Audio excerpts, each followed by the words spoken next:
What's going on, y'all? Christopher back again, the 100 Ways to Live podcast. So today we're located at Thrive Chiropractic, located in Vacaville, California. I'm sitting here with Dr. John. Nice to have you on. Oh, thank you for having me, sir. What an honor. All right, so this is a treat for me. This guy here, man, crazy story. 24 years of chiropractic care. How are you doing today? I'm doing awesome. Doing good. Glad to have you here. I'm fighting a little bit of a head cold, so I'm sounding a little nasally. I might be just sniffling. shook your hand yeah, too. So. no, I'm okay. All right, so man, I want to get into it, Dr. John. So, New York native. What part of New York are you from? I grew up in Long Island, New York. Long Island, okay. I have 6 siblings who are all still in New York. I'm the only escapee. I'm the only person that escaped New York. My whole family's still on Long Island. Okay. When I was about 22 years old, I was working as a union truck driver. I was actually a union garbage man. Okay. And I was working private sanitation in New York City, and I got hit by a car. And when I got hit by a car, I happened to go stumble across a chiropractor's office, and that's what led me down the pathway of becoming a chiropractor. Okay, so that's in New York. How does someone from Long Island, New York find themselves in small Vacaville, California? This isn't a major city, so how did you end up here? So after about 8 years of practice, we were practicing in the Boston area, my wife and I. We're practicing in the Boston area. We decided to move. We wanted to move away. We wanted to move to nicer weather. We lived in a part of the country that was very expensive, and we were right on the little coastal town in Massachusetts. And we decided to move closer to the weather. So you say, how did we wind up in Vacaville? God put us in Vacaville. Let's hear it. Okay. Let's hear it. The intention was, because I grew up on Long Island and I grew up very close to the water, we wanted to be near the water. Again, I'm an ocean person, so I wanted to be near the water. So we were going to move out here and then find our way to the ocean, get closer to the ocean. So I took a job in Vacaville. Jeez. And then when I moved my whole family across the country, and then we got settled here, and the plan was for me to take and then us open a practice closer by the ocean. Because when I took a job and my wife started working, she started opening up this office. This exact office? Yes, but we were renting space in Fairfield in somebody else's office. That's how we started. Okay.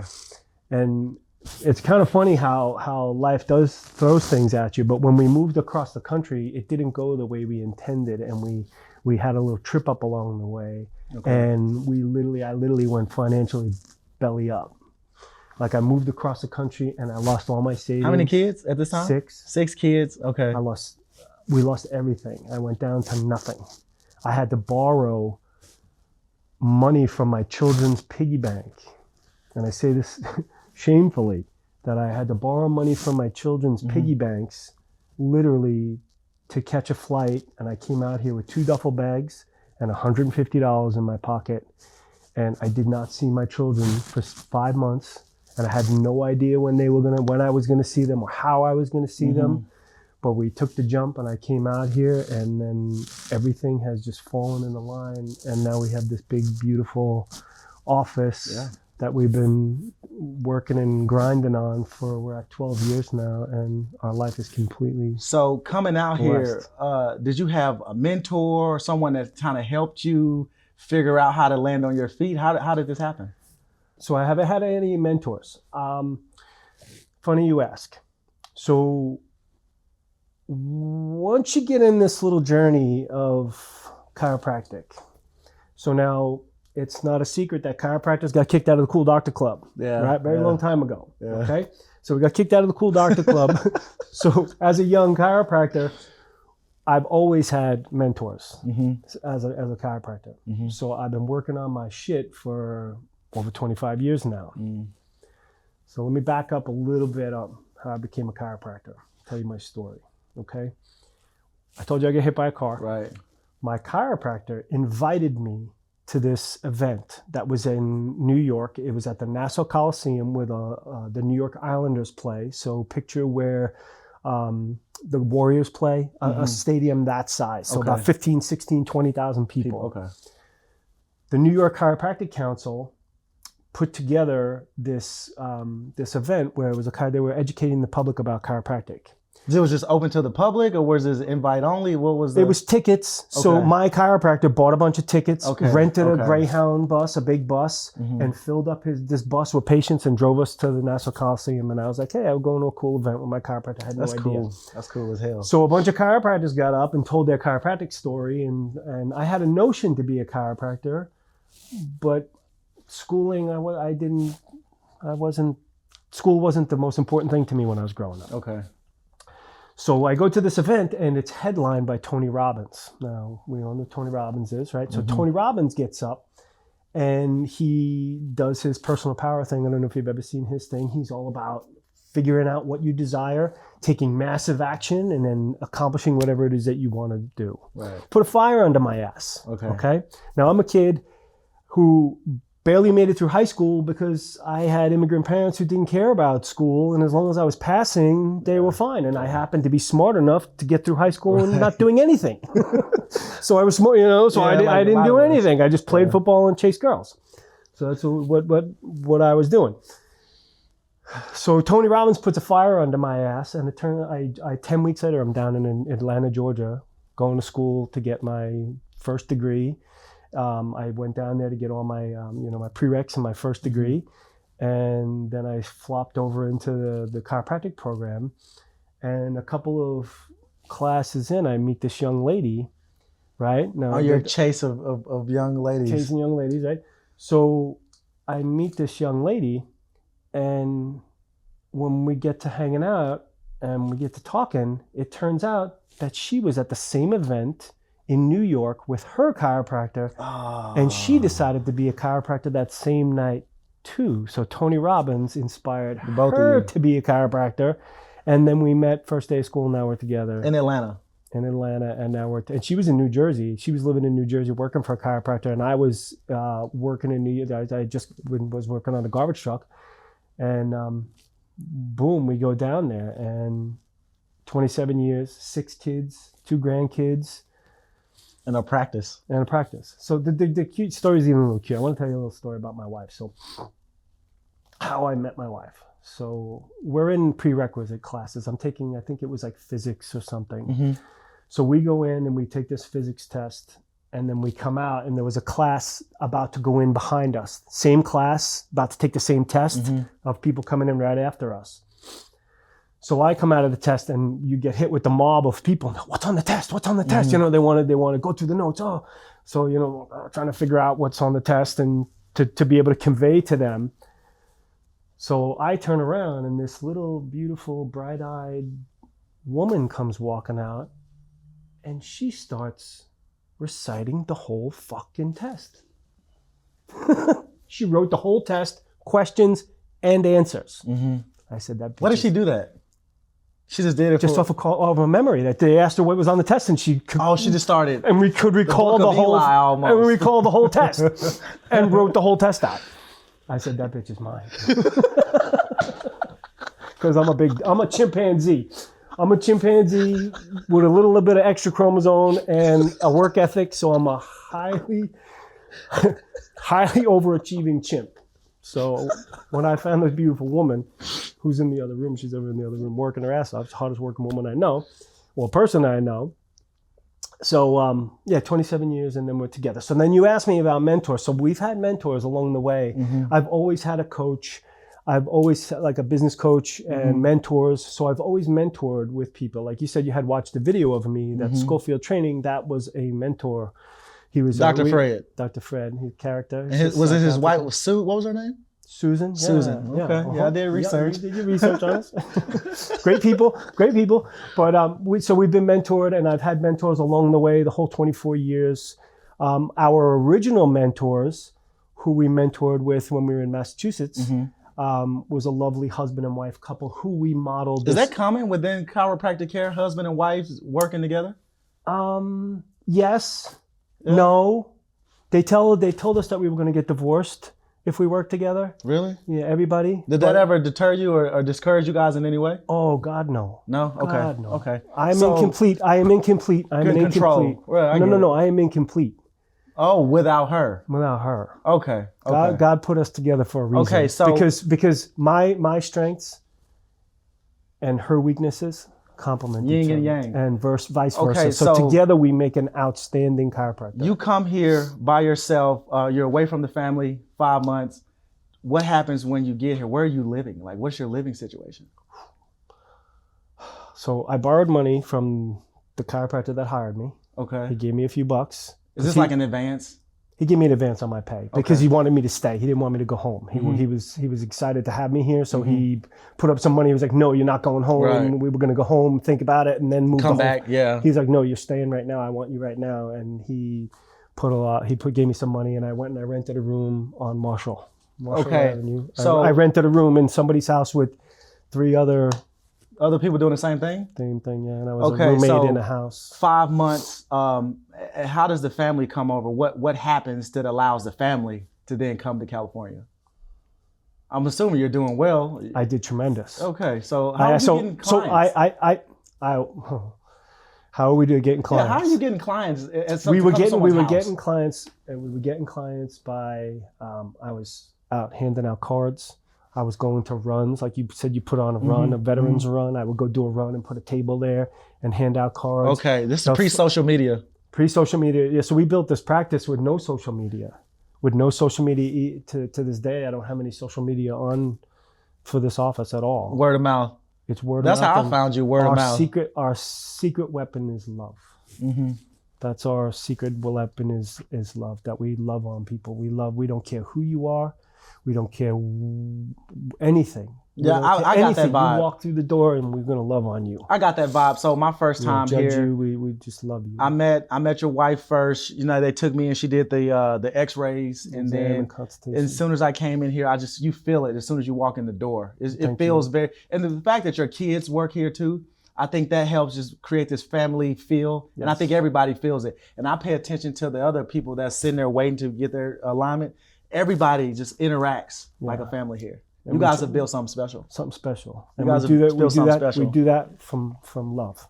And so, is that a principle that you learned from the Schofield training, where it was? No, that goes way back. And I got to give that to Dr. Sid Williams, the founder of my chiropractic college. So is that to serve more people, have more fun? Where did that come from? To give, to love, and to serve out of all of your abundance, without expecting anything in return. So serving humanity. I saw that too somewhere. Yes. And so that's where you learned those principles from, your original mentor? That was the president of the chiropractic school. Okay. Do you find that the money almost makes itself when you have these types of principles? It took a long time for me to earn money. Okay. As a chiropractor. So how many years would you say you were in before you started noticing, all right, I always did pretty good. Right out of the gate, I did pretty good, but pretty good as a doctor or pretty good as a person, you know what I mean? So I was making a pretty good salary, but I wasn't crushing it. Yeah. And with 6 kids, we were struggling.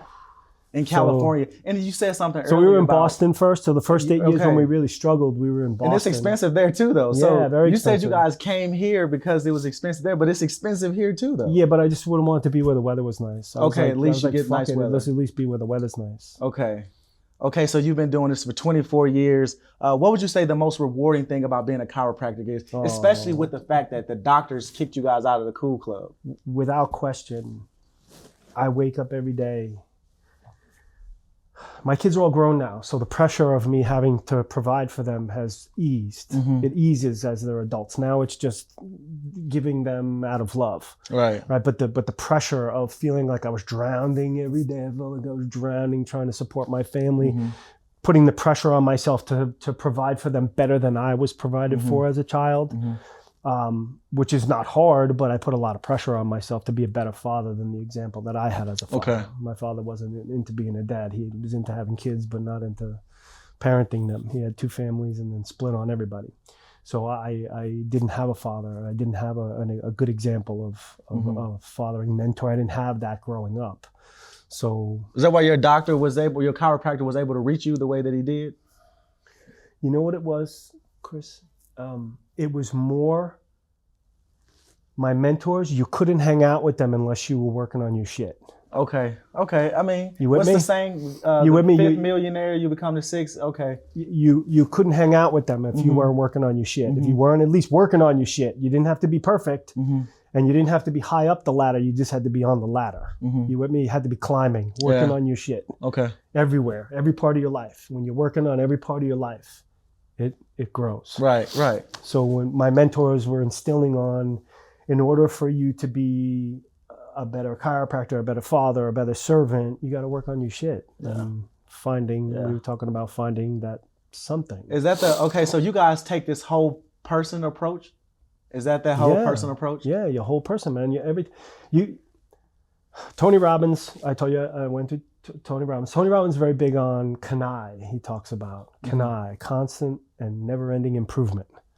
So when you apply that to every area of your life, how can I make this better? It's just asking questions. How can I make this better? How can I improve upon this? So my wife and I, we wake up in the morning. That's how can we do better? Like, you've been around here long enough. You see that this place is always changing because we're always asking those questions. How can we do this better? How can we improve upon this? How can we do this better?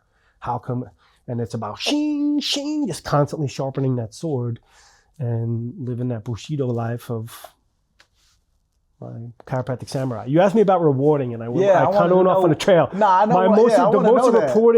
The most rewarding thing for me as a chiropractor, and I was talking about, went to money with that, was because the money has eased. But the most important, the vital thing for me is making a difference in someone's life. When a mom comes in here and tells me that they're able to play with their kid, get on the floor and touch their kid because they're not having headaches, or this gentleman the other day, right? He came into me and he gave me just something, a little trinket, something so small. He's like, you gave me my life back. So this is a gift to you. This is a gift to me. Because you gave me a gift. Because you gave me a gift. So the gift for me is, I'm not chasing money anymore. Now I'm chasing making a difference. How do I make a difference in people's lives? When I wake up in the morning, I'm coming in because I want that one person. That if it's one person in a whole day of all the people that I'm blessed of touching, that somebody's like, oh my God, I can do this now. Yeah. I can do that now that I couldn't do before. I've done every drug. I've tried them all. Also, wait, hold on. Before we get into that, I've tried them all. There's no drug like that one. After 24 years, are there any cases or patients where the situation is so delicate that it surprises you or intimidates you, or you're like, man, I don't know if I can help this person after 24 years? Or do you feel like you've seen everything? Oh, I would definitely. All right, so I don't want to get into this. I don't want to get deep into this because it's a very controversial right now. But ever since the rollout of the mandatory vaccinations, we've been seeing a lot of messed up people. Every single day, somebody comes in and says, this all happened after my last vaccine. Okay, I don't want to go deep into this. I get it. We've had many conversations. There's a lot of fucked up people right now because of those vaccines, and we don't have to get into that conversation, but that's a whole nother animal. Yeah. So have I seen everything? No. Okay, because this is new. This is recent. Yeah, so we're seeing stuff that we hadn't seen before, right? So, okay.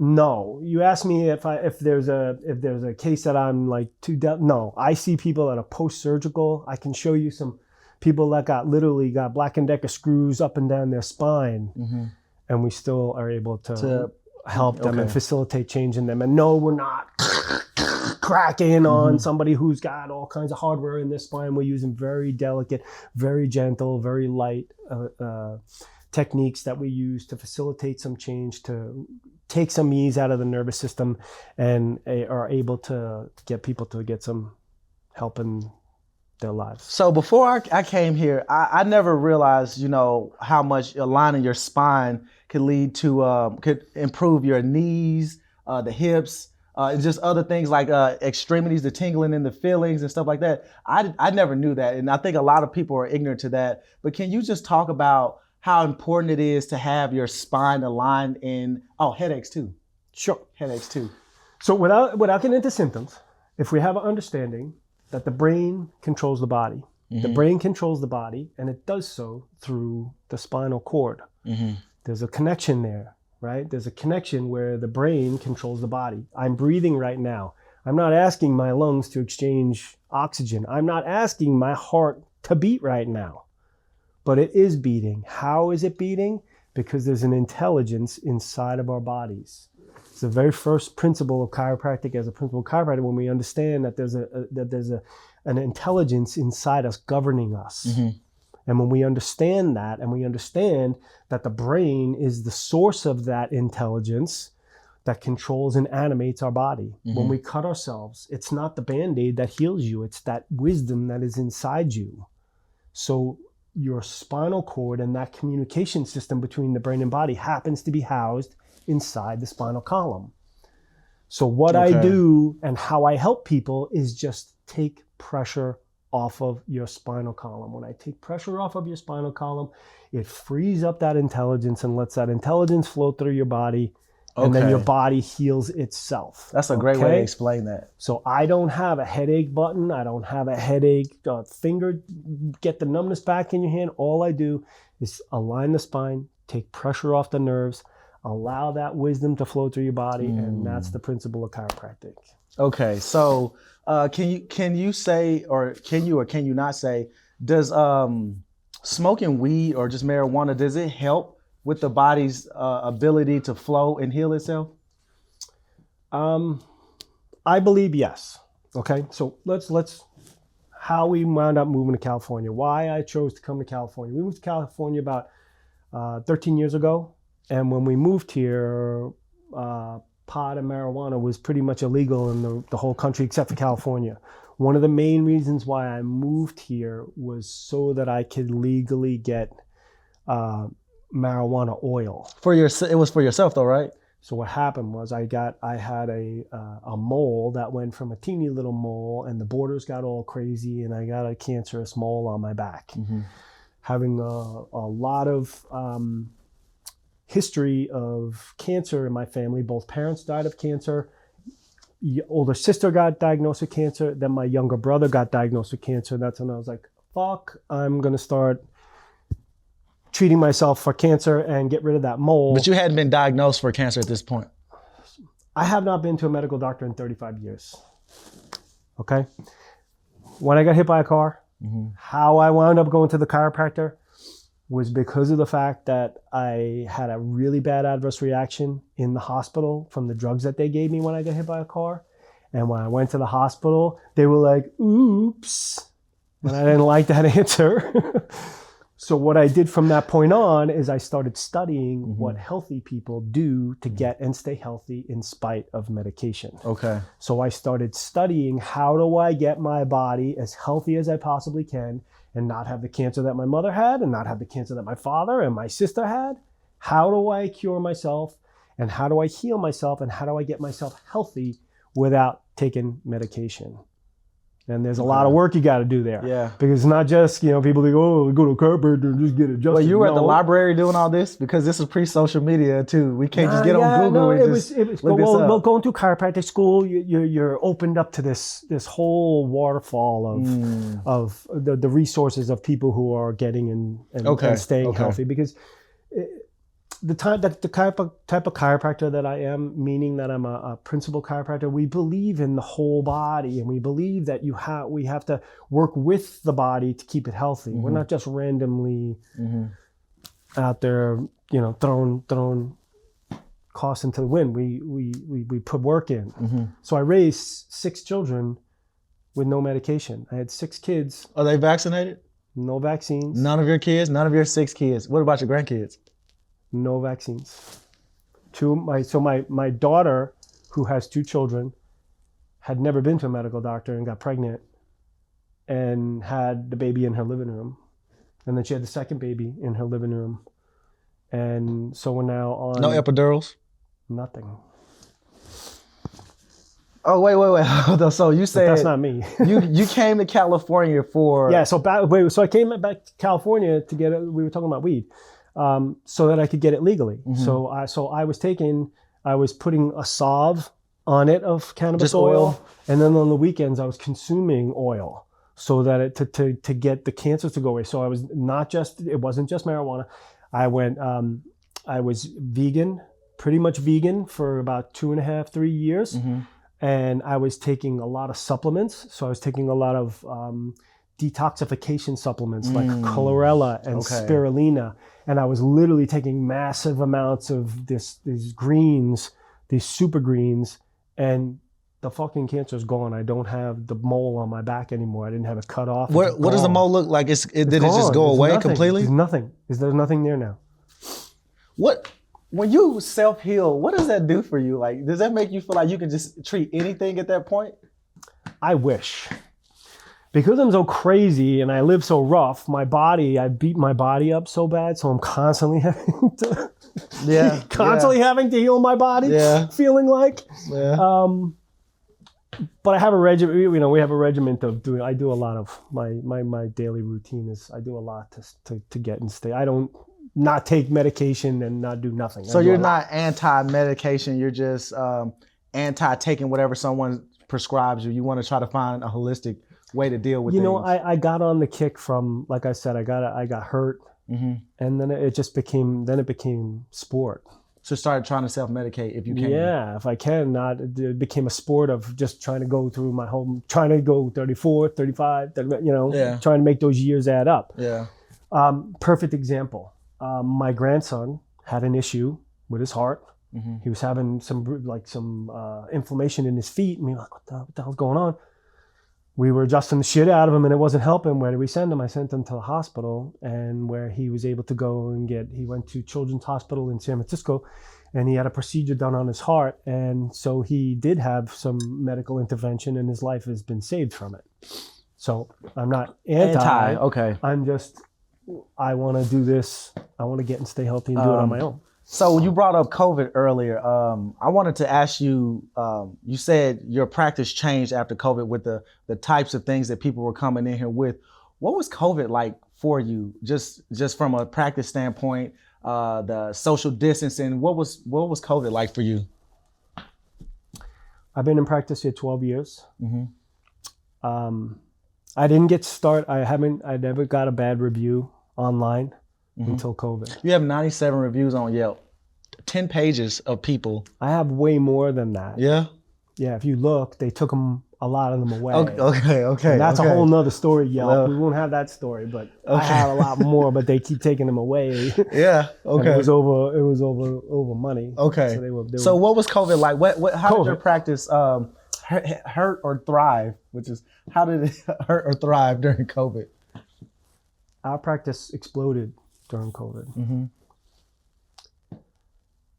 COVID was a tough time for everybody. Yeah. But how do we put this?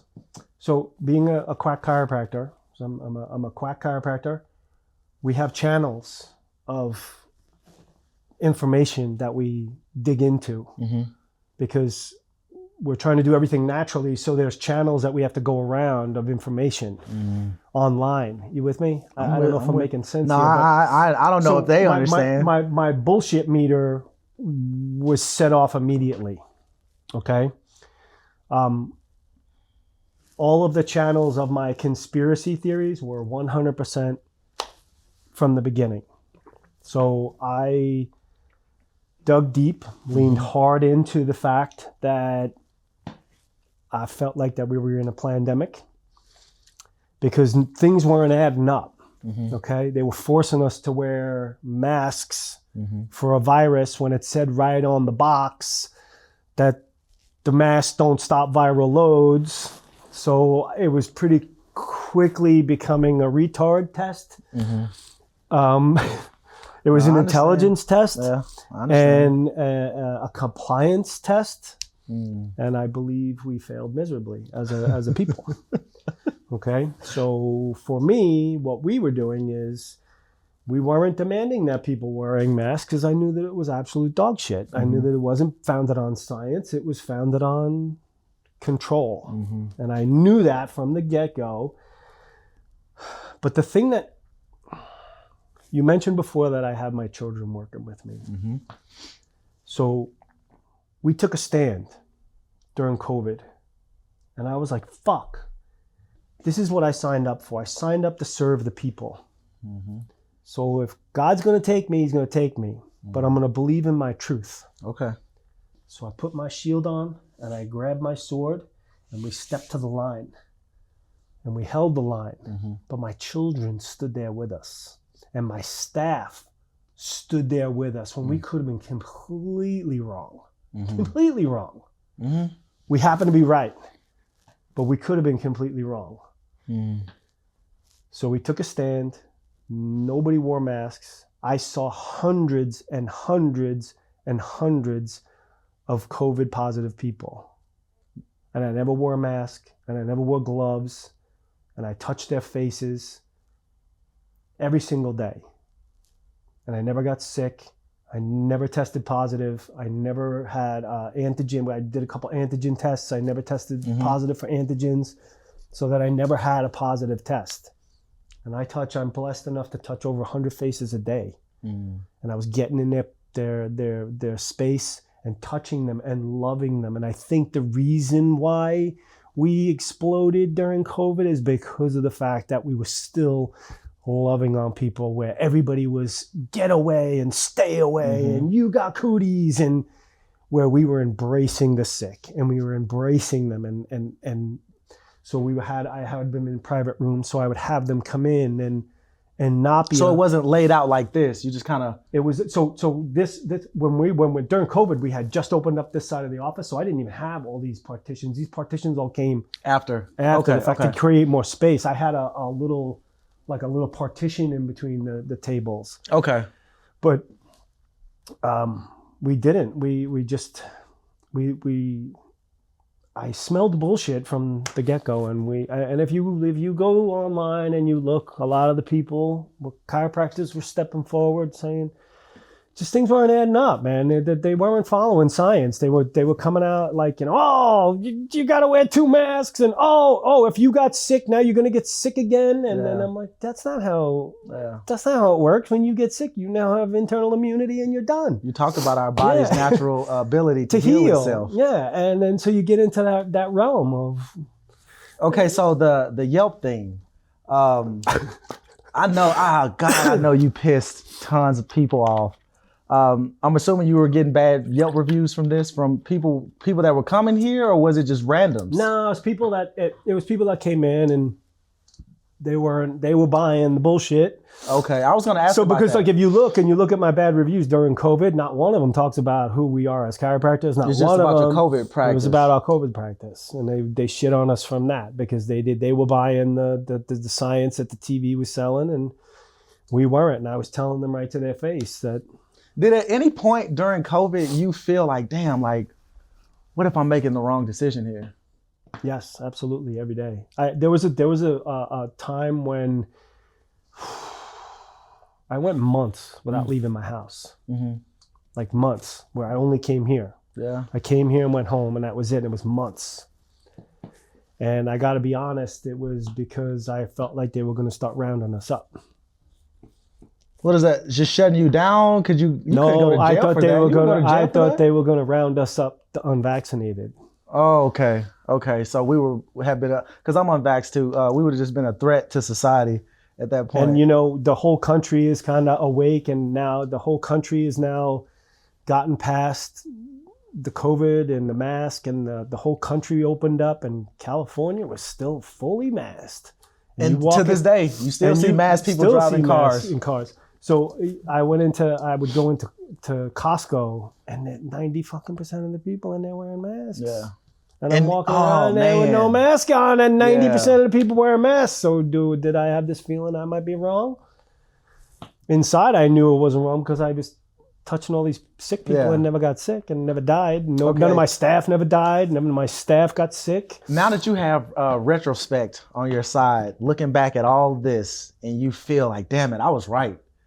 How does that make you feel? It doesn't give me any satisfaction. It doesn't? Not at all? No. Are you more sad that more people didn't? I'm sad that we failed a retard test. I hate to put it that way, but we took an IQ test and this country failed miserably. Okay. Failed miserably. Because the TV said so, everybody went along with it. Because of the way that everything played out, and now you're starting to see more and more come out about how they got it wrong. Yeah. Do you see something like this happening again? And going the way that it did with the people, being fear-mongered into ignoring science, realistic, like holistic I approach. think that there'll be more of a fight this time. Yeah. And I think the last election showed that. Mhm. The amount of people that voted red this time showed that. Mhm. I think that I don't think that they're going to be able to pull that off again. Maybe. You know what? The way that they're going to pull it off, because we understand that the CIA just said that John Radcliffe, whatever his name is from the CIA, just said that it absolutely came from a lab leak. It absolutely came from Wuhan, from a lab that we paid for. We made that fucking Who thing. said this? John Radcliffe. He just got put at the head of the CIA, and he said Okay. that the first announcement he made was that it came from Wuhan. Mhm. They gave the terminology was like the highly likeliness bullshit. It came from fucking we made COVID. So how could they pull it off again? By actually throwing out a deadly virus this time, because And then, that yes. virus wasn't deadly. That Yeah. one was just to get rid of the orange guy. Okay. I believe that That's what you believe? COVID was popped out to get rid of the orange guy, Okay. so that they could throw in mail-in voting, and I'm not a Republican or a Democrat. I think they're all full of shit myself. But This is just what you believe. that's what I believe. I understand. All right. So you're I want to make a hard pivot. Something that I noticed you doing. Your fitness. Your fitness took a hit during COVID. Yes. Right? Yes. So how much weight did you gain during COVID? Okay, so right as COVID hit, it was actually just before, in January. COVID really sprung March of 2020. In January, I went skiing in Montana, and I did a lawn dart, went straight headfirst into the snow, and I hurt my neck so bad. You needed a chiropractor. Well, it was an injury that remember I told you I got hit by a car. Oh. So I re-injured Brought my that neck. back. Okay. So I re-herniated my neck. Like if I just moved my head a little bit, I was getting numb. My whole arm was going numb. I couldn't run. I couldn't do any kind of pushing. I could not work out. I got depressed, and I went up to about 245 pounds. How tall are you? 6 foot. I was fat. Big man. I was fat. So, always been in shape, always worked out. With all honesty, I kept a dad bod for a bunch of years in my 30s and 40s for my marriage, because when you're walking around as ripped doctor, it can be challenging with the ladies. Some guys like cars, some guys like cigars. So in order to keep my marriage together, it helped for me to not be in so. No, I get it. To not be in so. Fucking crazy. It is crazy, but I'm just being honest. What was the question? So I want to know, you gained all this weight during COVID. So COVID. So now, I went on a tear. So you met my two sons, okay, at the gym. I met both of them. Both of my sons have been hitting it hard for years now. Now, my 18-year-old has been hitting it since he's 15, and he looks amazing. My 21-year-old has been hitting it since he's 17, and he's looking amazing. He looks fucking crazy. They've been looking awesome. Boy, So they've been on diet, but they've been acting all alpha. Now, I raised them to be alpha males, but they've been acting all alpha on me, and so I was like, you know what, I gotta show these guys what's up. Okay. So I hired a personal trainer to get me back in shape. And what happened was, so do you know Jared Allen? He trains over there sometimes. Jared Allen, he's a bodybuilder. I know that name. Jared, you've seen, if I show him to you, you know him. He's got a lot of tattoos. He has a mustache. Yeah, okay, yeah. I know who you're competes. talking about, yeah. He trains over at that gym. He also trains over at Maximum Fitness. I know who you're So talking about. he's a friend of mine from being a patient. I love the kid. But I hired him to, get me on macros and put me on a diet. And what I noticed was that my body wasn't losing any weight from following a macro diet. Yeah. So now this is funny. It's not funny, but when you have a conversation with like a gym bro, like with a Jared or with a Spencer, and you have a conversation with them about not getting results following their recommendations, they give you that confused dog look. Like you're not doing something. Like you're not doing something. Bullshitting. Like you're bullshitting and you're not being disciplined, right? Yeah. When I was being 100% disciplined, then my body was just not dropping weight. And then my question was like I asked Spencer, I was like, dude, what do I do? He's like, start taking some testosterone. I'm like, I don't want to take testosterone. Yeah. So I want to get this off of me. Yeah. So I watched a video online of Georges St. Pierre. You know Georges St. Pierre? Fought in the UFC. GSP. And he retired out of nowhere. Yeah. He won a title. Became an actor. Yeah, and became an actor. But he left the UFC. He came and did an interview and told why he left the UFC.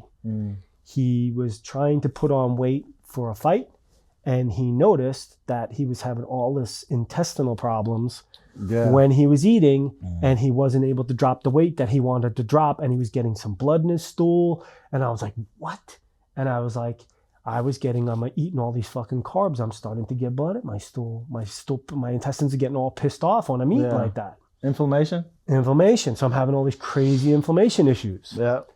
And that came from when I got big. I don't know, I think I pissed off my gut or what, but I was having gut issues all of a sudden. So watching that video, Georges St. Pierre said that the way that he got himself, he started this thing called autophagy. Autophagy. I've never even heard of this. Okay, autophagy is a state of advanced self-healing. And it's magical. And it comes at a cost of no carbohydrates. You got to put yourself into a fasted state. It takes about 18 hours to get there. But when you hit a state of autophagy, your stem cells go through the roof, your testosterone goes through the roof, your growth hormone goes through the roof, and your body heals fast. Okay. 18 hours, you said? That's when it starts. It takes about 18 hours when your body's trained to become fat adaptive. It takes about 18 hours to get yourself into a state of autophagy, of self-healing. So when I saw that and I started researching autophagy, so now if you look at Dana White also UFC, is that what he did same too? age as me, and he's now fucking ripped. Yeah. How did he get there? He started doing the same thing that Georges St. Pierre was doing, where he started doing these guided fasts. Okay. So I get off of this video and I look up how often can I do a 72-hour fast. And I stumble across a guy named Joel. Hi, Joel. Joel Staley. He's one of my coaches right now. Okay. So Joel is a fasting coach. And Joel, I get on the phone with him. How often can I do a 72-hour fast? Yeah. And he laughed.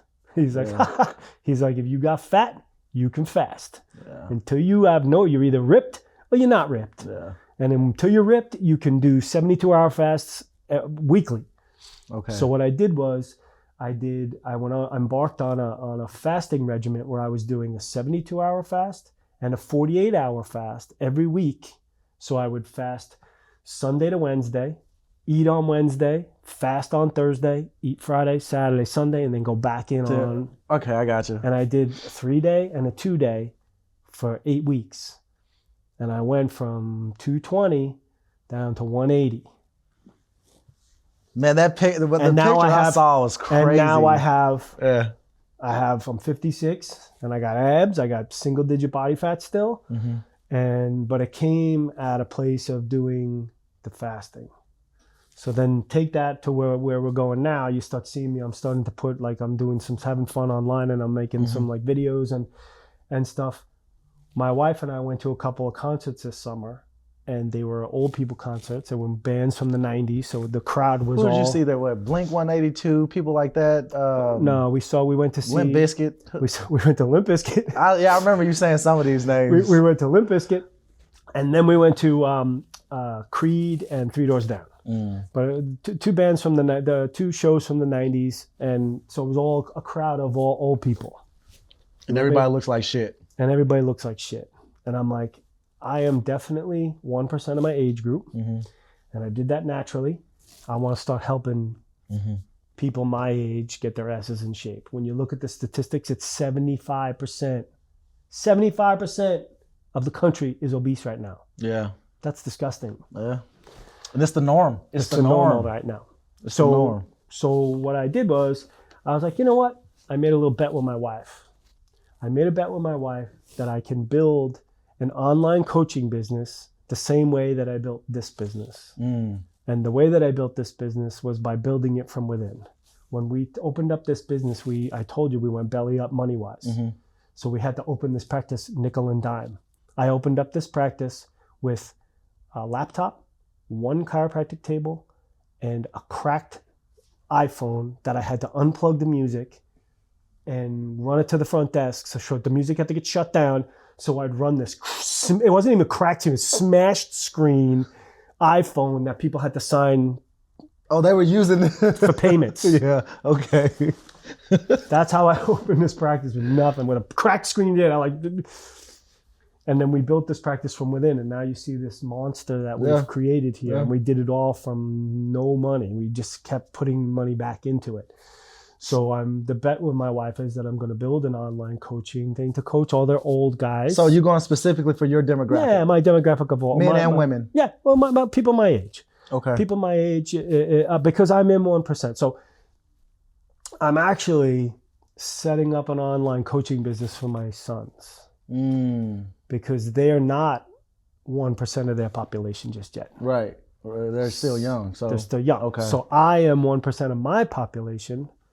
So we're going to start with my population first. And you're going to let them help you do it now. Help me do the back end of the business. I'm the front man, and they're helping me run the back end. So I'm creating a stream of income for my children. And I'm doing this, out of all honesty, I'm doing it out of boredom and wanting to help more people. My kids are all grown now. They don't want nothing to do with me. Now they got their own lives and they're doing their thing. And so now I'm bored. Yeah. So now I'm just trying to climb another mountain. I climbed one mountain of chiropractic, and we've gotten to a level that very few chiropractors get to. And I've been blessed enough to do that. I worked my ass off to get there, and now I want to climb another hill. So I'm climbing another hill, and that hill is to where we're going to online coach other old guys. I've been coached for 25 years. I've always had a coach, always. As long as I've been a chiropractor, I've had a coach. So I've always been working on my stuff. So to me, it seems like second nature, but some people are completely lost. Yeah. So I want to, that's what I'm doing now, is I'm creating a stream of income for my kids. Okay. And it's not out of want, it's out of a desire to give. And you have a passion for it too, though. So it's So I've been, like I said, I've been helping people. Yeah, this is just another way to help people. Just another way to help people. I'm just taking it and putting it towards diet, where I've coached people for 25 years on diet, but I've never sat down and gave them workout programs and did it to the way that we have, the technology that we have now. Can you let people know where they can find you on social media? I want the people to see this, to see the before and after pictures. The picture that I saw was fucking crazy. And then the before picture to now. Can you let people know how to find you on social media? We're going to have to post it, because I don't even know. Okay. I don't even know what my thing. We'll post what my links are, because I'm so computer illiterate and social media illiterate. I don't even know. I'll find it. I'll tag you. Yes. You'll be tagged on the video. We'll tag it on the video. I want you guys to see what he looked like before and after. And also, you said you're semi-retired. So a lot of you guys may not even be able to get the privilege of coming in here and meeting this guy and having him align your spine. But you're the first person that ever aligned me. I was petrified of it. Seeing someone crack a neck on social media scared the shit out of me. Yeah. So to see that, but I felt comfortable with you doing it. Awesome. You kind of made me feel assured that I wasn't gonna be paralyzed. So comfortable that he brought his beautiful daughter to me as well. I did. Sophie came in here, and she was comfortable. Beautiful. First time. You was the first time too. Yeah. But Dr. Jumpman, I appreciate you so much, man. This was great. I probably shouldn't say this, but this is my favorite episode so far. Yes, sir. But I appreciate you. We're at Thrive Chiropractic in Vacaville, California. You guys need to be aligned. Come here and get this family experience. Dr. John. Thank you so much. It's such an honor, sir. I appreciate you.